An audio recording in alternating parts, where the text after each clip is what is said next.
क्या आपने कभी सोचा है कि कोई अदृश्य साया हर वक्त आपके करीब है, जो हर पल आपकी हरकतों पर नजर रख रहा है? ऐसी आत्माएं जिनका बदला अब भी बाकी है, कब आपके पास आ जाएं, कोई नहीं जानता। आज की कहानी एक ऐसी ही आत्मा की है जो मौत के बाद भी चैन से नहीं सोई। आइए सुनते हैं उसकी खौफनाक दास्तान। गांव से कुछ दूर एक पुरानी उजड़ी हुई हवेली थी। यह हवेली कभी अमर सिंह नाम के जमींदार की थी, जो अपनी पत्नी सविता को यातनाएं दिया करता था। सविता एक सुंदर और मासूम औरत थी, जिसे अमर सिंह ने अपनी हवेली में कैद कर रखा था। वह न तो बाहर जा सकती थी, न ही किसी से मिल सकती थी। अमर सिंह का दिल इतना कठोर था कि उसने सालों तक सविता को बंदी बनाकर रखा। आखिरकार एक रात सविता की चीखें हवेली में गूंज उठीं। अमर सिंह ने उसे पीट पीट कर मार डाला। उसकी आत्मा वहीं हवेली में भटकने लगी, क्योंकि उसकी मौत प्राकृतिक नहीं थी। वह बेकसूर होकर भी अपने ही पति के हाथों मारी गई थी। लोगों का मानना था कि सविता की आत्मा अब भी उस हवेली में कैद है और हर उस व्यक्ति से बदला लेना चाहती है जो हवेली के करीब जाता है। सालों बाद 4 दोस्तों का एक समूह राहुल, नील, साक्षी और आर्या गांव घूमने आया। उन्होंने गांव वालों से हवेली की कहानी सुनी, लेकिन वे इसे सिर्फ एक अफवाह मानकर हंसी में उड़ा दिया।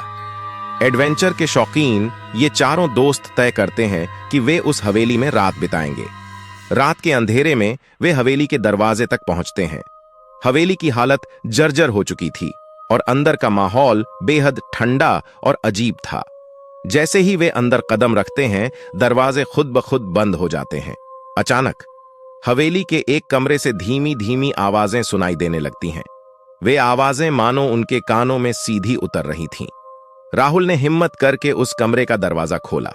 जैसे ही दरवाजा खुला, उनके सामने एक धुंधली परछाई प्रकट होती है। यह सविता की आत्मा थी। उसकी आंखों में जलन और बदले की आग थी। तुमने मेरी शांति भंग की है, सविता की गहरी आवाज गूंजी। चारों दोस्त दहशत में आ गए। उन्होंने भागने की कोशिश की, लेकिन दरवाजे जाम हो चुके थे।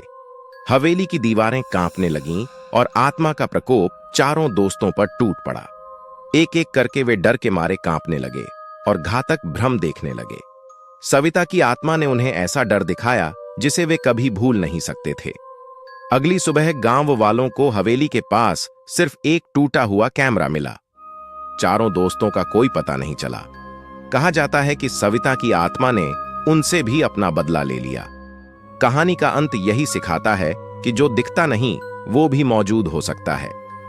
ऐसे खौफनाक किस्से हमें ये याद दिलाते हैं कि कभी कभी पुरानी कहानियां सच होती हैं। अगर आपने भी कभी कुछ अजीब महसूस किया हो तो हमें कमेंट में जरूर बताएं।